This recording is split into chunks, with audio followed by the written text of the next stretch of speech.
안녕하세요. 경희대학교 병원 신경과의 오성일입니다. 지난달에 이어서 오늘은 말초신경병, 저희 말초신경병은 손발이 저리거나 아니면 화끈거리는 증상이 제일 흔한데요. 이런 말초신경병에 대한 내용들, 그리고 말초신경병 중에서 희귀질환이긴 하지만 길랑발의 증후군과 그리고 만성 염증성 말초신경병인 CIDP에 대한 내용으로 설명을 드리도록 하겠습니다. 네.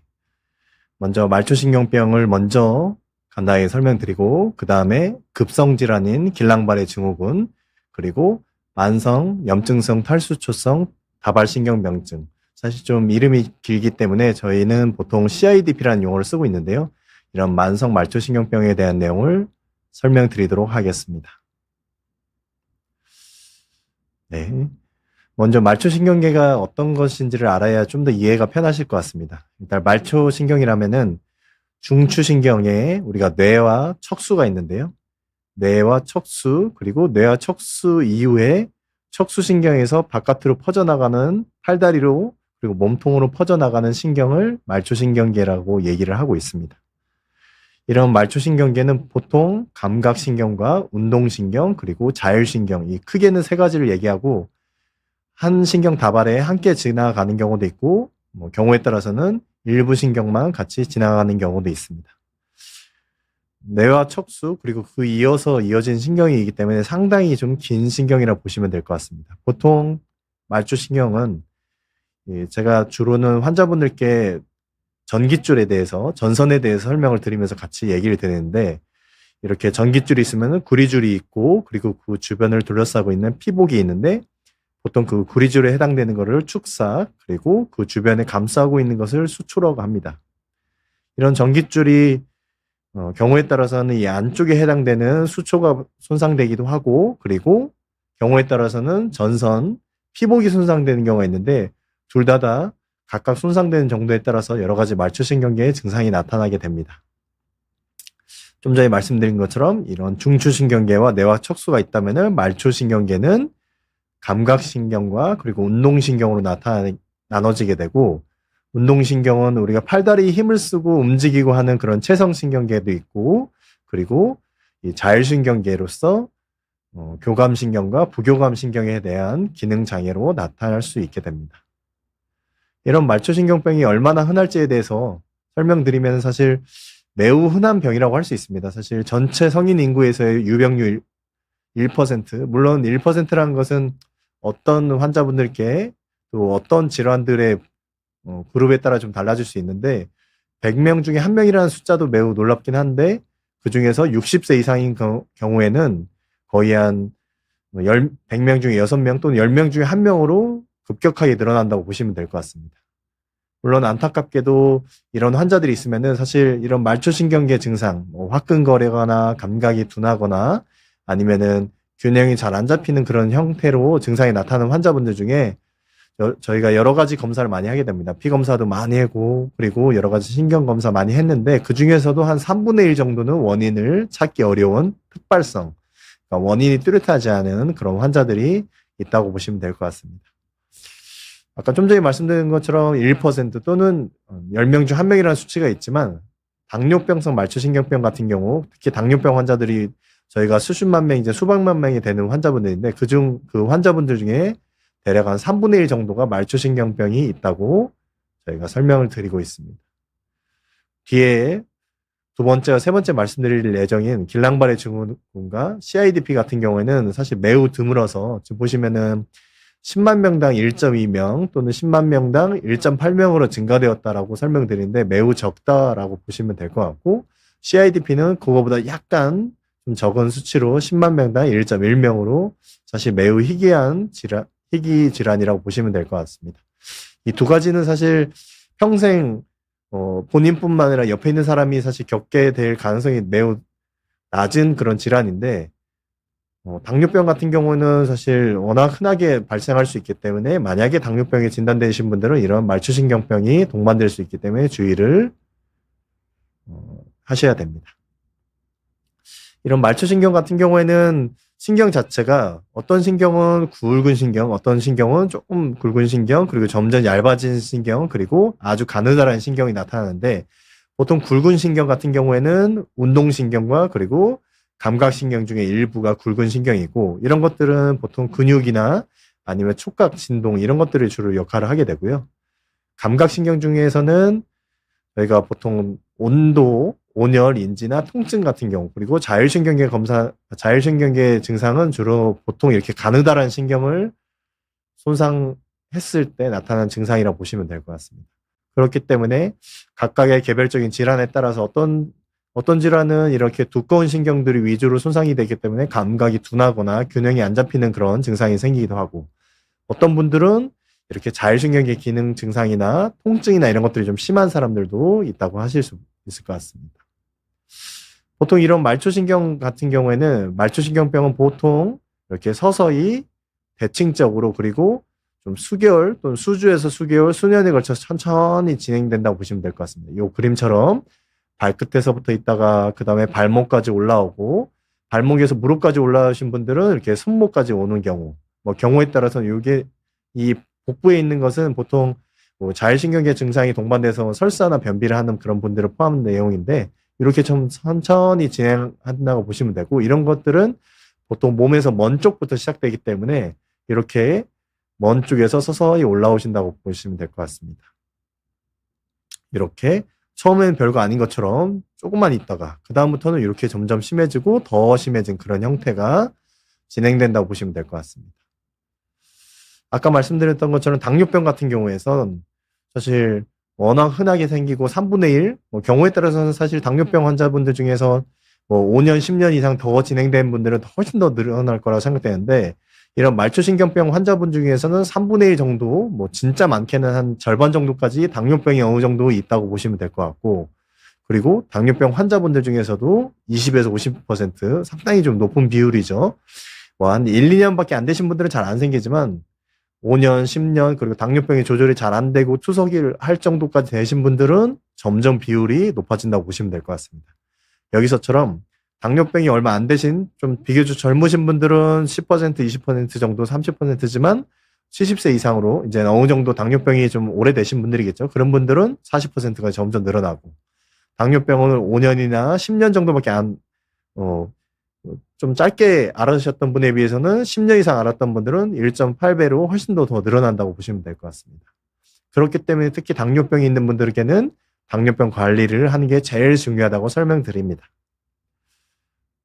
당뇨병이 사실 제일 당연히 중요하고, 그렇지만 당뇨병이 한 3분의 1이라고 치면 이거는 뭐 네덜란드의 연구이긴 하지만 사실 우리나라도 좀 비슷하다고 보실 수 있는데, 당뇨병이 있는데 당뇨병 외에도 술이나 이런 독성, 그리고 여러 가지 면역질환, 그리고 유전성, 그리고 전신질환들이 있고, 그리고 아까 말씀드렸던 그 특발성, 어떤 원인이 뚜렷하지 않은 상태, 그런 경우도 한 4분의 1에서 3분의 1 정도는 차지한다 보시면 될 것 같습니다. 이렇게 되기 때문에 저희가 검사를 당뇨병 먼저 확인해보고, 다른 독성의 문제, 뭐 약 먹거나 술 많이 드시는지, 그리고 다른 내과적인 질환이 있는지 다 확인해보고도 확인이 안 되는 분이 이렇게 된다고 보시면 될 것 같습니다. 그렇기 때문에 술 드시는 분들 술 끊으라고 설명드립니다. 비타민 중에서 비타민 B12가 결핍인 분들, 이런 분들을 조절하시라고 하고, 이렇게 만성 콩팥병이나 여러 가지 단백질 이상, 그리고 항암 문제 이런 것들이 있는 분들은 조심하도록 설명드리고 있습니다. 네. 그리고 유전성 신경병 중에서 샤코마리투스라고 매우 드문 병이 있는데, 이렇게 발 모양이 이상해지거나 손 모양이 이상해진 그런 형태, 이런 분들 중에서 가족분들이 증상이 비슷할 수 있기 때문에 특히나 발 모양이 있거나 이상이 있거나 이러신 분들은 검사를 받도록 설명드리고 있습니다. 사실 이런 말초신경병 같은 경우에는 좀 천천히 나빠졌는지 아니면은 뭐 한두 달 만에 확 나빠지는지가 병에 따라 좀 다르고, 양쪽으로 차이 나는지 이런 것들이 있기 때문에 이런 문제들 좀 신경 쓰도록 하고 있고, 저희가 감각이나 운동, 자율신경 어디 문제 있는지를 확인을 해보도록 하고 있습니다. 그래서 이런 것들을 시간이 딱 맞네요. 지금 보시면은 이런 감각 검사, 저희가 발을 만지고 발의 바닥에 감각이 이상이 있는지, 그리고 어떤 통증을 느낀지, 무감각한지, 저린지 이런 것들을 확인해보고, 그리고 근력을 검사하기도 합니다. 발의 근력이 발목 위 아래로 올라가는지 뭐 이런 것들도 같이 확인해보고, 그리고 무릎이나 발등이 펴지고 다시 굽혀지는 거 잘 되는지, 그리고 반사 검사라고 해서 이렇게 방망이 우리가 반사봉이라고 하거든요. 이런 거 많이 보셨죠? 텔레비전에서. 이런 무릎이나 이 발목의 발 뒤꿈치를 이렇게 두드려 가면서 발목 반사가 잘 돼 있는지를 확인해 봅니다. 이거는 신체 진찰에 해당되고요. 이렇게 여기 소리굽새라고 합니다. 이렇게 띵, 윙 울리는 그런 소리굽새라고 하는데 이런 것들이나 아주 미세한 가느다란 나일론 실 같은 걸로서 감각이 느껴지는지를 확인해 보는 검사라고 보시면 될 것 같습니다. 이 두 가지는 당뇨병 진료 지침에서도 이 두 가지를 통해서 이런 감각 증상에 대해서 검사를 하고 있고요. 그 다음에는 여러 피검사도 같이 하게 됩니다. 피검사 같은 경우에는 보통 당뇨병이 제일 흔하다고 말씀드렸기 때문에 당뇨병이 있는지 그 중에서 당화혈색소 또는 공복혈당 같은 걸 같이 검사를 하면서 본인이 당뇨병이 있는 경우도 있고 아니면은 당뇨병을 몰랐다거나 아니면 검사를 안 했는데 봤더니 당뇨병이 발견되는 경우도 있기 때문에 이렇게 당뇨병을 검사를 하고 있고 그리고 비타민 B12 검사도 하고 있고요. 그리고 단클론 감마병증이라고 해서 혈청 단백 정기 영동이란 검사를 통해서 확인하게 되는데 이런 것들을 검사를 하기도 합니다. 비타민 B12 같은 경우는 먹어서 위에서 흡수되면서 위에서 소화되고 흡수되는 그런 과정인데 이게 위에 전절제를 하거나 이러신 분들은 장기적으로는 말초신경병도 생길 수 있고 척수에 문제가 생길 수도 있고 그리고 인지 증상이나 뭐 심하면 치매 그리고 빈혈 같은 것도 생길 수 있기 때문에 혈액 검사에서 빈혈이 있는데 말초신경병도 있고 그러면은 혹시 위에 문제가 있는지 예전에 수술을 한 건 아닌지 아니면은 위가 위축성 위염이 너무 심하거나 이러신 분들은 또 흡수가 잘 안 될 수 있거든요. 그런 분들에게 검사를 권유하고 혈액 검사도 하고 그리고 경우에 따라서는 우리 근육 주사로 비타민 B12를 맞기도 하고 먹는 약을 쓰기도 합니다. 그래요. 그래서 아까 좀 전에 말씀드렸던 이런 신경전도 검사와 근전도 검사라는 게 있습니다. 사실 보통 병원에서는 그냥 근전도 검사라고 다 통칭해서 쓰고 있습니다. 왜냐하면 신경전도 검사랑 근전도 검사 또 헷갈리게 설명드리기 좀 어려워서 보통 근전도 검사라고 하면은 이게 제 손으로 제가 직접 바늘로 찔러보는 신용을 한 건데요. 이렇게 바늘로 찔러보는 검사, 그러니까 침 근전도 검사인데 좀 아픕니다. 그리고 신경전도 검사라는 거는 이게 전기자극해서 한 검사고 제 손인데 이것도 전기자극을 쭉 찌릿하게 해서 이게 운동신경과 감각신경이 어느 정도 손상돼 있는지를 확인해보는 그런 검사라고 보시면 되는데 이런 검사를 통해서 신경이 제대로 가는지 반응이 적절한지 뭐 신경이 빠르게 전달되는지 느리게 전달되는지 이런 것들을 확인하는 검사라고 보시면 될 것 같습니다. 그리고 그거 외에도 이런 자율신경 검사도 있고요. 뭐 내척색 검사랑 그리고 초음파랑 조직 검사를 하기도 합니다. 이런 것들을 통해서 이 신경이 아까 말씀드렸죠. 축삭 또는 수축. 그러니까 전기줄 자체의 손상인 건지 아니면은 피복이 손상된 건지를 확인해보는 그런 검사들을 진행을 하게 되고 이런 검사를 통해서 결과적으로는 혹시나 심각한 문제인지 뭐 당뇨병이 있으면 당뇨병 자체만으로 최대한 조절을 잘하고 하면은 사실 부담이 없는데 이게 만약에 혹시 비대칭적으로 어느 한쪽만 심하거나 아니면은 한두 달 내로 너무 빨리 진행되거나 아니면은 뭐 운동 증상이 너무 심한 경우에 뭐 루게리병 이런 것들을 얘기할 수도 있으니까 그리고 자율신경계 증상이 너무 심한 경우 이런 경우는 위험 신호일 수 있기 때문에 이런 부분은 좀 조심하고 빨리 검사를 하도록 하게 됩니다. 어느 정도 위험 요인이 확인됐다. 뭐 그중에서 사실 당뇨병이 제일 흔한 원인일 것 같은데요. 특히나 당뇨병 같은 경우에는 여러 가지 위험 요인이 있습니다. 이런 당뇨병성 신경병, 그러니까 신경 손상이 있는 정도와 그리고 통증까지 이어지는 정도의 그런 위험 요인이 여러 가지 겹치지만 좀 다양할 수 있는데 대사증후군이나 그리고 혈당 조절 그리고 비만 뭐 이런 것들 그러니까 쉽게 말해서 당뇨병을 최대한 조절을 잘하는 게 중요한 1번이 될 것 같고요. 그리고 생활 습관으로는 흡연과 음주, 특히 뭐 흡연 같은 경우는 말초 미세혈류에 영향을 좀 줄 수 있기 때문에 특히 조심해야 되고 음주는 사실 말할 필요 없겠죠. 이런 것들이 매우 중요합니다. 그리고 여러 가지 몸에 신체 감염이나 이런 것들이 되지 않게끔 관리를 잘하는 게 중요합니다. 그 외에 뭐 위전이나 이런 것들은 사실 뭐 얘기할 수는 없으니까 일단 이런 요인들을 최대한 관리를 잘해서 결국 원인 물질을 제거하고 술 그만하시라고 설명드립니다. 그리고 원인 약물 어떤 약을 먹으니까 더 심해진다. 이런 것들 조심하라고 하고요. 항암제 같은 경우에는 사실 이런 말초신경병과 그리고 생명이 달려있는 항암제 둘 중에서 어떤 거를 사실 포기하기는 좀 어렵기 때문에 아주 심각한 경우 아니면은 보통은 이런 말초신경병을 뭐 조정을 하기 위해서 항암제를 중단하기보다는 보통 항암제를 조절하면서 어느 정도 유지를 하면서 이런 말초신경병을 증상을 조절하는 약을 쓰게 되는 그런 경과를 걷게 됐고, 그리고 만약에 혹시나 여러 가지 혈액 검사에서 비타민 B12나 뭐 다른 위험 요인이 있으면 이런 것들을 조심하도록 하고 있습니다. 네.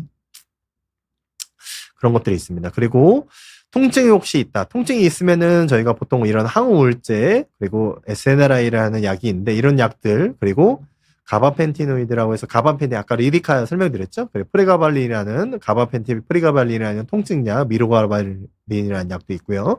그리고 나트륨 채널 차단제 이런 거는 카바마제핀은 원래는 내전증 약, 그러니까 우리 간질 발작에 쓰던 약인데 이런 약들을 통증을 위해서 쓰게 됩니다. 물론 이런 약들이 사실 약을 썼을 때 뭐 온전히 효과가 제일 좋으면 좋기는 한데 사실 이런 신경병증성 통증의 조절을 하기 위해서는 통증의 목표를 좀 어느 정도 좀 적절한 수준을 좀 관리하는 게 좀 중요하긴 합니다. 이게 사실 통증이 완전히 없어지는 것은 거의 힘들어서 1차적으로는 일단은 현재 단계에서의 한 30% 통증을 감소하는 것들, 그리고 이런 통증을 감소를 통해서 잠도 조금 잘 자고, 그리고 일상생활 할 때도 좀 더 도움이 되는 그런 것들을 목표로 하고 있고요. 좀 더 좋다. 1차 목표보다 좀 더 좋은 정도는 50% 이상. 저도 사실 환자분들께 50% 좋아졌으면은 다 좋아졌다고 설명드릴 정도로 사실 매우 좀 이상적인 목표라고 할 수 있고, 이런 걸 통해서 밤에 잠도 잘 자고, 밤에 통증이 너무 심해지고 이런 것들을 좀 줄이기 위한 목표로 하게 됩니다. 이런 통증약을 쓰게 되는데 보통 하나에서 두 가지 또는 세 가지를 쓰게 되는 경우도 있는데 한두 달 정도 약 써보고 그거에 따라서 반응을 보면서 뭐 만약에 너무 효과 없으면 다른 약을 바꿔보고 이런 식으로 과정을 거치게 된다 보시면 될 것 같습니다. 그래서 이런 말초신경병이 있을 때는 저희 여러 가지 검사들, 아까 말씀드렸던 근전도 검사나 뭐 뇌척수액 검사, 뭐 다른 다양한 그런 검사들을 사실 할 수 있는 게 저희 신경과에서 할 수 있기 때문에 이런 신경과에서 당뇨병이 앓는 분 중에서도 말초신경병이 너무 심하거나 그거랑 좀 다르게 좀 비전형적이면은 또 신경과로 오시면 될 것 같습니다. 네. 길랑발해 증후군에 대해서 설명드리도록 하겠습니다. 길랑발해 증후군 이름 많이 들어보셨을 거예요. 길랑발해 증후군. 이 사람 길랭 또는 길랑 그리고 발해. 두 명의 이름이 있습니다. 한 명이 더 있었는데 한 명은 좀 탈락했고 이 두 명의 이름만 남았습니다. 프랑스 사람이 어떤 참전 군인들에게서 갑자기 사지마비가 생긴 환자들을 보면서 신기하다, 희한하다 생각했고 그 사람들이 발견하고 보고하면서 생긴 병이라고 해서 길랑발해 증후군이라고 합니다. 보통 길랑발해 증후군은 이렇게 급성 자가 면역성 신경병증입니다. 우리 몸에 어떤 감염이 생기게 되는데 이렇게 설사를 일으키는 캠필로박터에 감염이 되면 그게 설사가 일으키게 되고 그게 몸에 불필요한 여러 가지 면역 반응이 생기고 그 면역 반응이 어떤 사람은 아까 말씀드렸던 전깃줄 자체의 손상을 일으키기도 하고 어떤 사람은 이런 수초의 손상을 일으키면서 증상이 생기는데 이런 환자분들은 아주 간단하게 예를 들면은 지난주 월요일 날 설사를 하고 일요일 날 다리가 힘이 빠졌는데 월요일 날 팔이 힘이 빠지고 어제나 오늘 같은 날 호흡이 나빠져서 중환자실 간다. 이런 식으로 급격하게 진행되는 그런 형태가 있습니다. 사실 그러다 보니 특히 다리부터 또는 어떤 분들은 얼굴부터 시작되는 분이 있는데 이렇게 점점점 호흡이나 말하거나 아니면 삼킴 근육이 떨어지면은 이런 분들은 중환자실 가셔야 될 수 있기 때문에 특히 걱정되는 병이긴 합니다. 네. 얼마나 발생하냐? 매우 드물긴 합니다. 사실 10만 명당 1에서 1.8명이니까 매우 드물죠. 국내에서는 지금 2010년에서 2016년 발생률이 1.2명에서 1.8명. 그래도 좀 적은 편이지만 일단은 희귀질환에 속하고 적은 편이긴 합니다. 보통은 사실 어떤 감염, 선행 감염이라고 하는데 선행 감염 그러니까 어떤 제일 흔하게는 장염, 설사하거나 아니면 상기도 감염, 기침, 콧물 감기 이런 식의 폐렴 같은 건 포함인데요.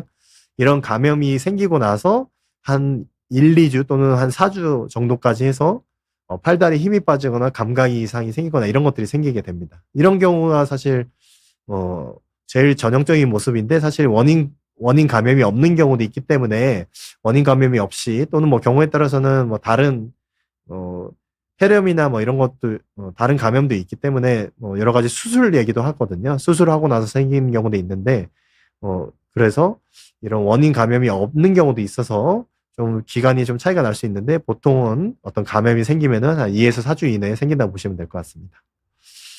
전형적인 병의 경과는 아까 말씀드렸던 것처럼 어떤 감염이 생기고 한 1, 2주에 걸쳐서 생기고 그다음에 한 2, 4주 내로 몸에 어떤 변화가 면역 반응이 생기게 되고 어떤 항체가 양성이 나오게 되는데 이런 항체 반응이 나오고 그리고 항체 반응 이후에 이제 원래 정상이던 팔다리 근력 저하가 이게 생기고 점점 더 나빠지게 되면 최악에까지가 보통 한 2에서 4주 내에 증상이 제일 심해집니다. 보통 1, 2주 내가 제일 심한 기간입니다.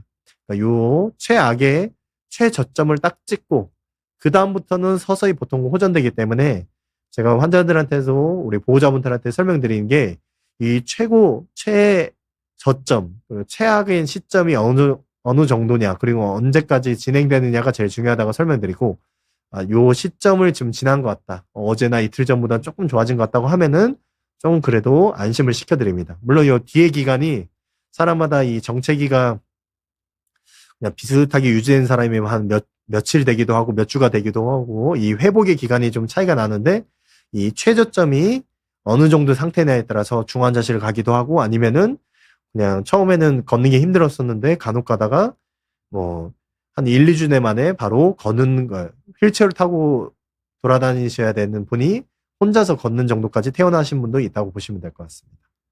보통 증상은 이렇게 위압감, 팔다리에 힘이 빠지고 보통 대칭적으로 다리에서 팔, 얼굴로 진행되는 경우가 많은데 간혹가다 얼굴에서 팔다리로 그러니까 위에서 올라가기도 하고 아래쪽으로 내려가기도 하는 그런 경우가 있는데 이런 식으로 상행성, 하행성 위압감이 생기고 그리고 저리거나 통증, 감각 증상에서 생기기도 하고요. 그리고 이렇게 안면맘이라고 해서 보면 눈을 감으라고 했는데 눈이 안 감겨지는 경우가 있는데 보통 한쪽만 생기는 경우가 우리 벨마비라고 하는 그런 병인데 이 길랑발에서는 이렇게 보통 양쪽으로 생기는 경우가 좀 더 흔하다고 보시면 될 것 같습니다. 이렇게 양쪽으로 생기는 경우도 있고 그리고 너무 심한 경우에는 이런 자율신경계 증상이나 아니면은 호흡에 문제가 생겨서 중환자실 가는 경우도 있다고 보시면 될 것 같습니다.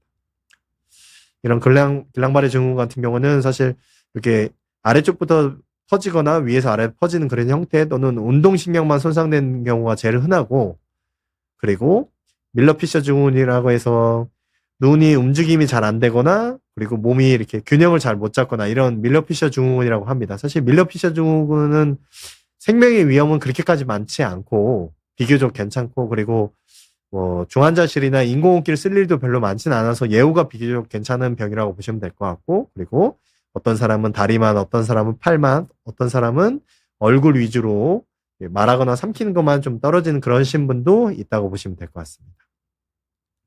그래서 우리가 보통 서서히 진행되는 위압감 그리고 반사 저하 그러니까 아까 반사봉이라고 했죠. 그런 것들이 떨어지거나 2에서 4주 이내에 진행되는 형태로 우리가 진단을 어느 정도 유추해보고 그리고 뇌척수액 검사도 해보고 그리고 아까 얘기했던 신경전동 검사, 전기자극 검사도 같이 하게 됩니다. 물론 이런 것들을 하면서 혹시 이 병이 이렇게 척수신경이 눌리는 그런 형태의 척수병 그러니까 어떤 디스크가 심하거나 뭐 척수염 같은 경우도 있거든요. 그리고 지난 시간에 얘기했던 중증근무력증이라고 해서 이렇게 눈꺼풀이 처지거나 두 개로 보이거나 이런 것들 그리고 중환자실 환자분들 중에서 뭐 지금은 사실 별로 없지만 가을이나 겨울쯤 되면 폐렴이나 독감을 심하게 앓게 되면 중환자실 치료를 하고 이렇게 인공호흡기를 쓰게 되면 이런 분들은 말초신경병이 좀 심하게 오기 때문에 근육도 싹 마르고 팔다리에 힘이 좀 빠지는 그런 중환자 치료 이후에 생기는 신경병증 같은 경우도 있기 때문에 이런 것들을 감별을 하도록 하고 있습니다. 그래서 물론 이런 게 진단이 되면 뭘 치료를 하냐. 지난번에 중증근무력증에서도 갑자기 호흡 나빠지면 치료하는 거 두 가지 설명드렸잖아요. 면역글로불린이라는 치료 그리고 혈장교환술이라는 치료가 있습니다. 여기서 보시면 아시겠지만 면역글로불린은 그냥 일반 주사입니다. 그냥 우리 수액 맞듯이 하는 거예요. 그냥 이렇게. 근데 혈장교환술은 이렇게 기계도 좀 더 복잡하고 더 굵은 혈관입니다. 우리 여기 목에다 하기도 하고 아니면 팔에 하기도 하는데 좀 더 굵은 혈관으로 해서 몸 안에 투석하듯이 우리 여러 가지 면역 반응을 조절하는 면역 관련된 세포들을 제거하고 좀 더 깨끗한 피를 다시 돌려준다는 그런 의미라고 보시면 되는데 둘 다 동시에 할 수는 없어요. 둘 중에 하나만 하셔야 되고 둘이 동시에 하는 거는 뭐 우리나라에선 뭐 보험도 안 되고 둘이 하는 게 근거도 없기 때문에 둘 중에 하나만 하신다고 보시면 될 것 같습니다. 입원하면서 그러니까 이런 치료들을 하고 입원하면서 뭘 해야 되냐? 호흡이 갑자기 나빠지는 경우가 있습니다. 사실 다리 팔로만 악화가 되는 사람이 있는데 근데 간혹 가다가 말하거나 아니면 말소리가 작아지거나 호흡이 얕아지거나 아니면은 기침이 나오거나 살에 들리거나 이러신 분들은 응급실에서 그냥 바로 중환자실을 가서 이런 상황에 대비를 하기도 합니다. 바로 이런 기관삭관을 하는 건 아닌데 언제든지 나빠질 수 있기 때문에 중환자실 가기도 하고요. 이런 심박이나 심박수나 아니면 혈압이 변화가 좀 심하고 간혹 가다 사실 아주 드물게는 심장마비 오는 경우도 있기 때문에 이런 자율신경계 기능도 확인해보고 그리고 이런 것들이 위험한 상황이 좀 없어졌다 싶으면은 그다음부터는 팔다리 힘 빠지고 균형 잘 안 잡히는 거에 대한 이런 재활 치료를 같이 한다고 보시면 될 것 같습니다. 회복은 대체적으로 예후가 나쁘진 않습니다. 아까 말씀드린 것처럼 어느 정도 최저점이 지나면은 대부분 사실 회복이 되는데 1년 정도 지나면은 혼자서 회복돼서 독립적으로 보행 가능한 비율. 그러니까 사실 인공호흡기나 아주 심한 폐렴을 또 앓거나 다른 합병증이 있는 게 아니면은 대체적으로 예후는 나쁘지 않다고 보시면 됩니다. 뭐 그럼에도 불구하고 한 10%는 좀 심각한 후유증이 남고 사망률은 사실 이 정도는 되지는 않을 것 같은데 우리나라에서는 결국에는 이렇게 갑작스럽게 기관삭관을 하거나 또는 갑작스럽게 심장마비 생기는 경우 아니면은 사실 돌아가시는 분 사망률이 높진 않다고 보시면 될 것 같고요. 대체적으로는 좀 시간이 좀 걸리지만 이렇게 금방 치료를 하면은 예후가 나쁘지 않다 이렇게 생각하시면 될 것 같습니다. 네. 다음은 아까 급성 말초신경병 설명드린 거고 이게 만성 염증성 탈수성 말초신경병 CIDP라고 합니다. 보통은 이게 만성입니다. 그러니까 8주 이상에 걸쳐 아까 4주 설명드렸는데 8주 이상에 걸쳐서 계속해서 증상이 재발과 완화를 반복한다고 보시면 되는데 아까 얘기해드렸던 길랑발의 증후군과 만성 염증성 CIDP 두 개는 길랑발의 증후군은 보통 4주 이내에 최고로 좀 진행되는 경우가 많고 만성 염증성 CIDP 같은 경우는 8주 이상 또는 8주에서 12주 또는 그렇게 좀 자주 증상이 좋아졌다가 나빠졌다가 하는 그런 형태 또는 점점 진행하는 형태가 많고 둘이 어떤 치료가 다른지가 중요한데요. 길랑바리 증후군은 아까 말씀드렸던 그런 단기간의 면역 치료 보통 한 번에 치료를 하게 되는데 이런 만성 염증성 말초신경병 같은 경우에는 장기적으로 면역 치료가 필요한 경우가 있습니다. 뭐 제일 대표적으로 스테로이드나 이런 것들이 포함되어 있는 이런 것들이 필요하기 때문에 중요하긴 합니다. 보통 길랑바리 증후군 같은 경우는 제일 심하고 그다음부터 서서히 완화된다고 하면은 이런 CIDP 만성은 좋아지기도 하고 이렇게 왔다 갔다 하긴 하는데 점차적으로 나빠진 경우가 많고 물론 이렇게 반복되는 경우도 있고 비교적 잘 유지되는 경우 그리고 점점 더 심해지는 경우 좋아졌다 나빠졌다를 반복하지만 점점 안 좋아지는 그런 경우도 있기 때문에 사실 이런 분들은 진찰을 통해서 어느 정도 경과가 되는지 같이 좀 보면 좋을 것 같습니다. 얼마나 흔하냐? 10만 명당 2에서 9명, 발생률로 따졌을 때는 10만 명당 1명에서 1.16명이기 때문에 길랑발이랑 거의 비슷하다고 보시면 될 것 같습니다. 우리나라에서는. 이게 사실 진단이 좀 쉽지는 않습니다. 왜냐면은 워낙 다른 질환들과 겹쳐 있는 경우도 많고 당뇨병이 있는 경우도 많고 그리고 어떤 피검사, 조직검사, 피검사를 딱 확인하기가 좀 어렵기 때문에 그런 면도 있고 그러다 보니 진단을 최종적으로 하는데도 몇 개월 이상 걸리기도 하고 치료를 사실 다른 것들을 더 많이 하는 경우도 있고 다른 치료만 하다가 늦어지는 경우도 있긴 합니다. 그렇기 때문에 여러 가지 병력이나 진찰 그리고 아까 전기진단검사, 근전도 검사라고 하죠. 그런 검사를 같이 하게 됩니다. 아까 얘기했던 신경전도검사, 전기적 검사 합니다. 원래 이렇게 근전도 이게 전기 자극을 하면 이렇게 예쁜 모양이 만들어져야 되는데 이게 모양이 찌글찌글해지는 그런 모양이 생기는 경우나 아니면 뇌척색 검사를 했는데 뇌척색 내에 단백질이 좀 많이 올라가거나 그리고 초음파나 MRI 이게 초음파입니다. 이게 신경이 좀 두꺼워지거나 아니면은 보시면 이 하얀색이 이 목에서 나오는 경추에서 나오는 신경인데 이런 신경이 두꺼워진 것을 확인할 수 있고 이런 걸 통해서 이게 만성 말초신경병이다 이렇게 생각하실 수는 있을 것 같아요. 네. 질문. 네. 이런 만성 말초신경병증은 CIDP 같은 경우에는 주로는 손발 끝에 있는 경우도 있고 아니면은 이렇게 비대칭으로 있는 다추첨형도 있고 운동신경만 그리고 감각신경만 이상인 경우도 있습니다. 그리고 한쪽에만 나타나는 경우에 드문 경우도 있다고 보시면 될 것 같고요. 그리고 그 외에도 뭐 다추점 운동신경병증이나 아니면은 포엠스 증후군이라고 해서 단클론 항체에 이상이 나온 경우나 또는 아밀로이드가 신경에 쌓여서 생기는 아밀로이드 신경병증 그리고 최근에는 자가면역 결절병증이라고 해서 또 이런 CIDP라 좀 다른 형태의 질환인 경우도 있기 때문에 사실 검사가 그리고 진단이 쉽지 않지만 이런 것들을 같이 감별을 하도록 권하고 있고 만약에 CIDP를 진단된다 싶으면은 보통 우리 정맥 네, 뭐 스테로이드나 또는 그리고 면역글로불린 같은 거 치료를 하기도 하고 뭐 경우에 따라서 너무 심한 경우에는 혈장교환술 같은 거를 선택하기도 합니다. 장기적으로 만약에 재발이나 완화를 반복한다 싶으면은 스테로이드를 쓰게 되는데 스테로이드가 당연히 이렇게 다양한 부작용이 생기게 됩니다. 제가 근무력증 할 때도 설명드렸지만 얼굴이 좀 땡그라지고 달덩이 모양이고 아니면은 혈압도 오르고 혈당도 오르고 특히 당뇨병 있는 말초신경병 환자분들은 혈당 오르기 때문에 더 걱정인데 그리고 피부도 약해지고 튼살 생기고 뭐 이런 것들이 다 생길 수 있어서 사실 최근에는 이런 스테로이드를 어느 정도 쓰다가 부작용이 있거나 불응성일 경우에는 이런 면역글로불린 주사를 유지 치료를 하기도 합니다. 치료 반응은 보통 뭐 금방 반응을 하는 경우도 있는데 반응이 잘 안 되는 경우에는 3에서 6개월 정도. 저희가 사실 다른 약들에 대한 면역글로불린 주사라는 그런 2차 치료에 해당되는 유지 치료도 3개월에서 6개월 정도 이상의 그런 경과를 보도록 돼 있고 그렇지 않으면은 우리 급여나 보험이 잘 안 되는 경우가 있기 때문에 그런 기간을 좀 충분히 판단한 다음에 진단을 하고 만약에 그럼에도 불구하고 반응이 없다 싶으면은 다른 질환인지 아까 얘기했던 결절병증 같은 그런 질환들이 아닌지 그렇게 되면 또 다른 치료를 해야 되거든요. 그런 경우는 다시 확인해 보시면 될 것 같습니다.